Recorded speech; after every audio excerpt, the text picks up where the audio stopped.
o más bien ayudándoles a mis colaboradores a organizar el segundo congreso. De repente, gracias a la informalidad de algunos de nuestros colaboradores y colegas de adentro y de afuera, pues se nos quedan como que se nos van haciendo de repente huecos, y entonces uno actúa de comodín, pero en esta ocasión en realidad aproveché el viaje porque más que actuar como, digamos, como para cubrir huecos, dije, pues yo creo que esta es una buena oportunidad para mostrar a la comunidad, como podemos ver aquí del centro, pero a través de internet y eso, a una comunidad más amplia, pues algunos esfuerzos que estamos haciendo en modelación, y que realmente de modelación de cuestiones de cambio climático, le puse ahí para el estudio del cambio climático. Dense cuenta que no es la física, lo que sea del cambio climático, sino en términos generales lo planteé como cambio climático, utilizando otras herramientas, digamos, otras herramientas matemáticas diferentes que las tradicionales. Entonces, yo espero lo tengo que decir así, tengo una gran esperanza en que esta manera de aproximarse al problema de moderación ofrezca, digamos, otras avenidas a las tradicionales, sobre todo que en realidad tienen como, ¿cómo lo podría decir? La idea de esta modelación es producir algo que puede ser útil, entendible para un tomador de decisiones que no tiene que saber física para entender lo básico que van a indicar estos modelos, ¿de acuerdo? Y que además se pueden aplicar ampliamente en situaciones o en cuestiones que están plagadas de incertidumbre, ¿no? Como puede ser el cambio climático, como puede ser asuntos relacionados con el cambio climático, ¿no? Entonces voy a adelantar aquí y vamos a ver qué pasa. Entonces ahí vamos a, gracias a mi colaborador Oscar Sánchez, lo hago más organizado que otras veces. Entonces, un antecedente de la lógica difusa, mostrar, este es el autor, realmente yo creo que no le han hecho justicia a este señor Sade. Mostrar la forma en que una metodología de inteligencia artificial en realidad es inteligencia artificial, inteligencia de máquinas, se utiliza para un montón de diferentes disciplinas muy modernas y, bueno, más adelante por ahí lo decimos, ha tenido un éxito enorme en cuestiones de control, para cuestiones de control. Mostrar algunos ejemplos de lógica difusa, bueno, eso es un poco la idea, ¿no? Entonces, la lógica difusa básicamente es como muy elemental, y se van a dar cuenta que eso era también una especie como de resistencia a la que me encontraba yo, porque a veces es tan obvio que como que da vergüenza, ¿no? Decir uno complicado ahí, acostumbrado a las ecuaciones diferenciales y sistemas simultáneos y muy complicado y un chorro de cosas que no se entienden, pues la lógica difusa es tan transparente que a veces dice uno, híjole, es de Villamelón, pero pues obedece a una formalización, es esto. Bueno, ahora iremos viendo, ¿no? Y ha sido bueno, es un método de procesamiento de datos numéricos que permite la pertenencia parcial en un conjunto o de un conjunto a otro en contraposición a la pertenencia o no pertenencia absoluta determinista. La realidad es que, y lo puedo mencionar ahora, en lógica normal, digamos en lógica aristoteliana, una cosa es o no es, ¿no? Simplemente, o sea, no puede ser las dos cosas a la vez, y en lógica difusa sí se puede. Y la disyuntiva ustedes la encuentran con lo del vaso medio lleno, medio vacío, sigue siendo una especie de dilema de la lógica normal. O sea, sin embargo, desde la perspectiva de la lógica difusa se acomoda perfectamente, porque ¿qué significa? ¿Qué diría la lógica difusa en términos del vaso a la mitad? Diría que pertenece al conjunto de los llenos en punto 5 y pertenece al conjunto de los vasos vacíos en punto 5. O sea, tiene pertenencia a ambos, a los vasos llenos y a los vasos vacíos, cosa que en la lógica normal pues, no lo entenderíamos, ¿no? Y esto ha sido muy importante para la solución de problemas en sistemas de control. Y esto les puedo dar, hay dos ejemplos, aunque ustedes pueden buscar muchos más. Las cámaras fotográficas coreanas modernas que se enfocan solas, se enfocan con un chip difuso, ¿no? Y el chip difuso en realidad enfoca como enfoca un humano, ¿no? Se pasa, se regresa, se pasa y aterriza, no hace una medición, manda un rayo de luz a la velocidad de la luz y lo recibe y mide la distancia, ¿no? Hace como hace un humano, ¿sí? O sea, ustedes lo han hecho a ojo, ¿no? Enfocan, se pasan un poco de rosca, se pasan para el otro lado y van yendo y viniendo hasta que aterrizan. Eso lo hace la máquina, eso lo hacen las máquinas más sencillas ahora coreanas y japonesas y chinas. El otro aparato, por ejemplo, que se controla con esto, es la cantidad de jabón en una máquina moderna de lavar, ¿no?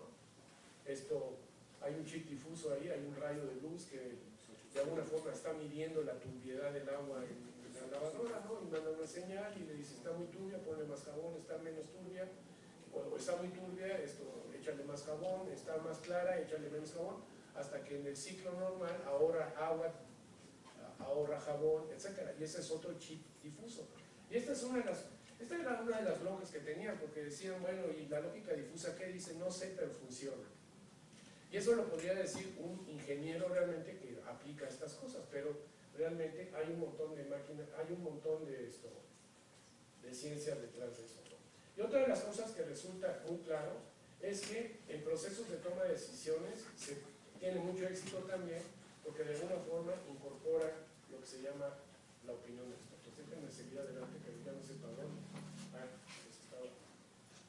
Bueno, y la idea básica, esto es ya lo que les estaba yo diciendo ahí, del vaso medio lleno y medio vacío, los grados de verdad o grados de pertenencia. En realidad aquí tienen ustedes, para no hacer mucho cuento aquí, este es el universo o esta es la base sobre la que vamos a estar hablando y formando los conjuntos. Y los conjuntos, en realidad, de alguna forma los definimos por este tipo de funciones de pertenencia. Aquí, por ejemplo, un elemento que estuviera por aquí en este universo, este es el conjunto de cosas, ¿no? Un elemento que estuviera por aquí, si ustedes trazan la vertical, tendría un valor de pertenencia que corresponde a este fuzzy set o set difuso clasificado como medianos, y tendría este valor de pertenencia correspondiente a este set de clasificado como los altos. Entonces, en realidad lo que estoy haciendo yo con valores sobre este universo, los he clasificado en valores bajos, medianos y altos. Pero estas matemáticas me permiten decir que pertenece, por ejemplo, con un valor de pertenencia pequeñito al conjunto de los medianos y con un valor más alto al conjunto de los altos. Entonces, es un clasificador también, esto muy importante. Y de hecho van a ver en algún momento que sirve, es un interpolador también muy bueno. Si me quieren y esto es un valor lingüístico, como se dan cuenta, es como clasificar. Si ustedes quisieran clasificar, por ejemplo, la talla de los mexicanos, utilizarían estas cosas difusas mucho mejor que decir, el mexicano por arriba del 1,70 es alto y por debajo del 1,70 es alto y por debajo del 1,70 es bajo, ¿no? ¿Y qué pasa con uno de 1,69? ¿Dónde lo ponen? Si fuese lógica aristoteliana, dirían, pues este está en el conjunto de los bajos, ¿de acuerdo? Porque no llegó al corte. En lógica difusa, pues podríamos decir que es casi alto y es muy poco bajo, por ejemplo, ¿no? Pertenece realmente eso a dos conjuntos, ¿no? Y esto es lo que define al conjunto difuso, son los valores de x para los cuales esta función de x está realmente entre 0 y 1 y x está contenido ahí, ¿no? Es un clasificador, ¿se dan cuenta? Aquí lo único que yo sé es que o son bajos, o son medios, o son altos, ¿sí? Pero la pertenencia total siempre es como si fuera lógica aristotélica. Así es. O sea, esto tiene en el límite se va a lógica aristotélica. Realmente, por ejemplo, a partir de estos valores, ya podríamos decir que aquí es bajo, ¿no? Cualquier valor por debajo de esto, ya estaría clasificado como bajo. Realmente, ustedes se pudieran imaginar como los dos extremos en un cuadro, ¿no? El 0 y 1. Realmente 0 y 1 en este intervalo donde está definido la mu, 0 y 1 son los extremos aristotelianos de la lógica aristotélica. Y lo que pasa es que todo lo que está entre 0 y 1 es lo que sería materia de la lógica difusa. Déjenme ir un poco. Entonces, variables lingüísticas, esta es otra cosa que podemos acomodar ahí. Son variables, bueno, no numéricas, variable, pues un valor, por ejemplo, emisiones de gases de efecto invernadero, en lugar de decir 36 gigatoneladas, pues decimos de alguna manera bajas, altas, medias, bajas, muy altas, o sea, cualquiera de estas adjetivos que le podamos, adjetivo y adverbio, se lo pudiéramos aplicar a cualquiera de estas definiciones. Entonces, pues podemos incluir otra vez, en meteorología, ¿cuántas veces hemos escuchado y dice, ¿cómo va a estar mañana? Pues va a estar igual que hoy, o va a estar mejor, o va a estar peor, o va a llover mucho, o va a llover poco, ¿no? Todos esos son conceptos difusos. A nadie le han dicho va a llover 36 milímetros, o va a llover 23 milímetros. A uno le dice, y uno además reacciona con eso. Uno se sale de casa y se lleva el paraguas o se lleva la gabardina si le han dicho que va a llover mucho. ¿Y qué significa mucho? Pues mucho, o sea, todos lo entendemos, ¿no? Y uno sale con el paraguas, o uno no sale con el paraguas, ¿no? O sea, entonces, esto de las reglas difusas. Ahora, ¿esto cómo lo organizamos? En reglas. O sea, lo que conocemos del sistema, lo que tratamos de poner del sistema, lo tratamos de organizar de esta manera, ¿no? Si la variable es tal cosa, entonces pasa algo, ¿no? Y esto quiere decir que las reglas están compuestas de antecedentes y consecuentes, ¿no? Y las reglas se van a combinar de ciertas maneras como se combinan realmente, como se combinan los conjuntos normales.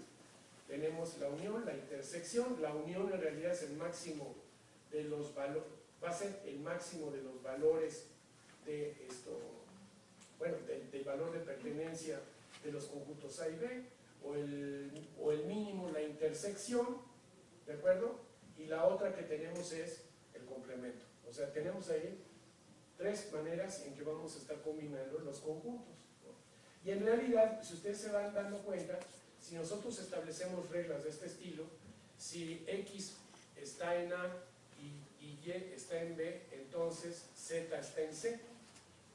Pero la primera combinación es si X está en A y Y está en B, y Y está en B, estamos hablando de la intersección. También podemos acomodar O's. O sea, si ocurre esto, ocurre lo otro, entonces tendríamos ahí la unión de estas, la unión de esos dos elementos. Entonces, esto,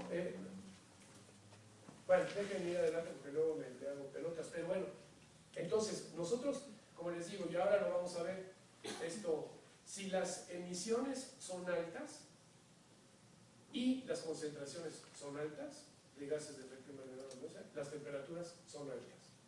Y ahí ya tengo una regla que la puedo convertir yo en una descripción de estas cosas.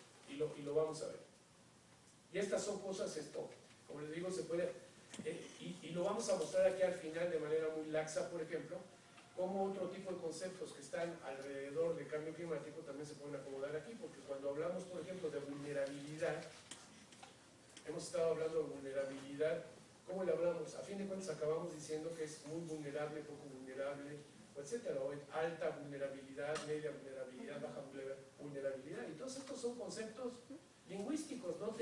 Ahí le vamos a tener que enchufar a lo que se llaman los universos de las variables, los valores arbitrarios, ¿no? No sé si me voy a detener mucho en esto, pero a fin de cuentas la manera como combinamos, es como la manera como combinamos conjuntos difusos. Aquí los hemos representado por triángulos. Aquí tendríamos, por ejemplo, estas son reglas, y las reglas se podrían traducir de alguna manera, ustedes ven aquí. Aquí hay dos valores, y les voy a decir cómo funciona esto. Van 10 minutos. ¿Cuánto? Van 10. ¿Y me quedan? 5. ¿10? ¿Me quedan 5? Bueno, no voy a saltar esto, porque a los que tengan interés, luego les muestro. En realidad no va más allá que una inferencia de lógica normal, pero esto, digamos, extendida a las cuestiones de este tipo de no es probabilidad, ¿no? Y esta es una de las cuestiones que se le ha tratado de atacar a la lógica difusa. Ha sido difícil para el pobre de Sane, pero realmente hay como 15 axiomas en probabilidad, y el único axioma que son diferentes entre la lógica difusa y la lógica aristoteliana es lo del principio del excluded middle, ¿no? Esto es lo clásico, ¿no? La intersección del conjunto y de su complemento tiene que ser vacía. En lógica difusa no es vacía. Era lo que les decía yo, el punto 5 o el punto 5, ¿no? Este es el único esto. Y aquí yo pudiera esto, bueno, déjenme que les diga, ¿por qué FOSI en cambio climático, no? Y pues yo les voy a mostrar aquí por qué pensamos que puede ser FOSI cambio climático. Esto es el TAR, este es el tercer reporte de evaluación.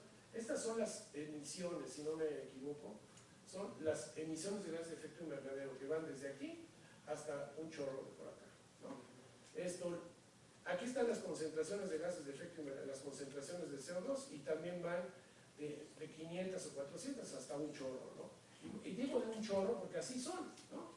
Y miren aquí, esto es el forzamiento radiativo también, que se está moviendo entre 4 y como 9 watts por metro cuadrado. Bueno, ¿cómo ven ustedes aquí?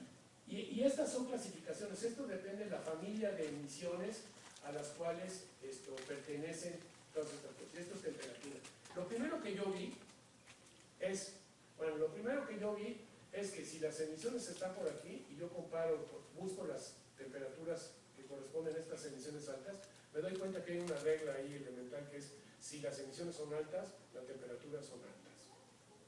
Y eso a ojímetro, ni siquiera esto sería el equivalente a estar utilizando lo que se llama la opinión de expertos. O sea, yo no sé nada de cambio climático, me entregan estas gráficas y yo villamelonamente digo: ay caray, mira nomás, por aquí están las A2 y por aquí van a estar también las A2 y por aquí va a estar no sé qué y por aquí va a estar no sé cuántos, y digo: ay, las reglas son a emisiones altas, temperaturas altas, a emisiones medias, temperaturas medias. Ahí está. Bueno, esto es un paso antes, porque esto yo dije, bueno, los expertos ¿qué me están diciendo? Que si las emisiones pertenecen a la familia A2, las temperaturas que calculó el IPCC están por aquí. Si las emisiones son B2, A2, A1, B2, B1 y B2, son las cuatro familias de emisiones, y con sus respectivas temperaturas. Bueno, pues digo, híjole, las reglas son más fáciles aún, porque me está diciendo aquí que si las emisiones pertenecen a 2, las temperaturas pertenecen a 2, y yo tendría aquí un conjunto difuso y subconjunto difuso aquí. Si pertenecen a 2, pues están las temperaturas en A2. Entonces, ¿qué es lo que hago? ¿Cómo funciona el método? Pues yo digo, mira, si las emisiones están en 22.5 gigatoneladas, ¿cuál sería la temperatura? Bueno, pues aplico la inferencia de Mann-Daming, que no les dije por ahí, ¿no? Esto lo puedo yo correr por todo por este rango, se me llenan y se me bajan estos conjuntos. Que es el conjunto total de esto, es la unión de estos tres conjuntos. O sea, el OR es la unión de estos tres conjuntos. Y esto, en realidad, es el único punto relativamente flaco de la lógica difusa, que se llama la defosificación del set, porque lo que me produce el método es, yo voy de un valor, CRISP, que se dice, o lo fosifico, y fíjense, el valor CRISP me dispara esta regla, me dispara esta regla y me dispara esta regla. O sea, un solo valor aquí me dispara tres fuzzy sets. Los compongo y el resultado es un fuzzy set. Pero bueno, yo no sé qué hacer con ese fuzzy set, porque me estaría diciendo que las temperaturas estarían entre aquí y aquí. O sea, pues no sé, entre 2 y 3,5 grados de... 2 y 3,5 grados. Que eso es perfectamente correcto. Eso es para lo que estoy usando yo la lógica difusa, porque aquí lo que estoy diciendo es que la incertidumbre es inescapable. El que yo te dé una temperatura aquí, como estoy dando, 2.8, que la saco de sacar el centro de gravedad de esta figura, el centro de gravedad está en 2.8 para la temperatura. El 2.8 pues yo lo puedo buscar aquí. Y esto es la gráfica de todos esos centros de gravedad al recorrer aquí las emisiones, pues yo recorro las temperaturas. Entonces, esto es lo que yo tengo aquí, ¿no? Ahora, esto me estaría diciendo que las temperaturas van a estar alrededor de entre 2 y 3 grados, un buen trecho, ¿no? Y que van a soportar un chorro de emisiones aquí, ¿no? Pero lo que les voy a decir es que estas son cosas, esta plató es falso y se debe a la forma como yo describí mis fuzzy sense. Si lo hago más organizado, si pongo en lugar de trapecios triángulos, la interpolación es mucho mayor y obtengo casi una línea así. Y esto me decían los críticos, porque esto lo sometimos, y me dicen, ay, pero es obvio, esto lo ves y son lineales y mangas, pues no es obvio, porque nadie ha publicado jamás en cambio climático una gráfica así, que me diga por un lado el forcing y por el otro lado la temperatura. Y esto a fin de cuentas se convierte en un modelo de forcing y temperatura. Dame el forcing y yo te digo la temperatura, a ojímetro. Y ya como ya me están echando prisa, esto es el principio de extensión de Sade, que es para evitar el ir al ojo, o sea, para no hacerlo a ojo, ¿no? Y otra cosa que estoy haciendo ahí, bueno, aquí estoy metiendo un modelo con dos variables difusas y estoy hablando de que cualquier resultado tiene este ancho de incertidumbre. Es inescapable la incertidumbre. Darte un número es engañar a la gente. Y esto creo que es el último. Ya, con esto voy a cerrar, porque hablé de modelar clima a partir de modelos muy simples y del principio de extensión de Sade. Y aquí lo que estoy haciendo es mezclar cosas, porque estoy hablando vulnerabilidad en función de impactos y adaptación. Y me invento un modelo difuso que es capaz de crearme, por ejemplo, una superficie donde me está diciendo cómo, a partir de reglas muy simples, si los impactos son bajos y la adaptación es baja, la vulnerabilidad es media. Si los impactos son medios y la adaptación es alta, la vulnerabilidad es baja. Dense cuenta que es casi de perogrullo, ¿no? Las puse por ahí. Pero esa perogrullada del experto, yo lo puedo convertir en matemáticas y lo puedo convertir en gráfica. Y yo puedo decir perfectamente, bueno, pues si los impactos están entre esto y la adaptación está entre esto y esto, pues la vulnerabilidad está aquí. Y ustedes se dan cuenta, la vulnerabilidad es obvio que si la adaptación es baja y si los impactos son muy altos, pues la vulnerabilidad va a ser muy alta. Entonces, yo puedo describir esto de manera matemática. Otra cosa que puedo hacer es manipular. Díganme ustedes qué quieren en estos índices que puse del 0 a 10 o del 0 a 1, díganme qué valor les interesa. Ustedes se van a Chiconcuac y dicen, pues yo les vi ahí que los impactos están a la mitad de camino y el sitio no está tan mal y tiene una adaptación media. Lo meto en un esquema de estos y te digo cuándo está. Esto me permite comparar. Y a manera de conclusiones, gracias.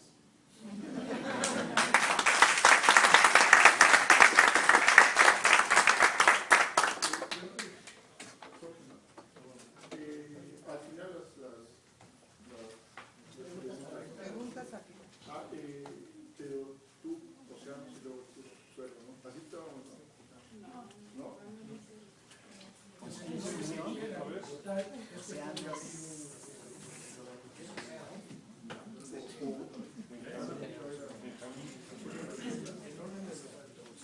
Me disculpo porque me pasé como 3 minutos. Seguimos con eso, 20 minutos totales. 20 la mitad. 15 la visita. Ya empieza Zavala. Así como ya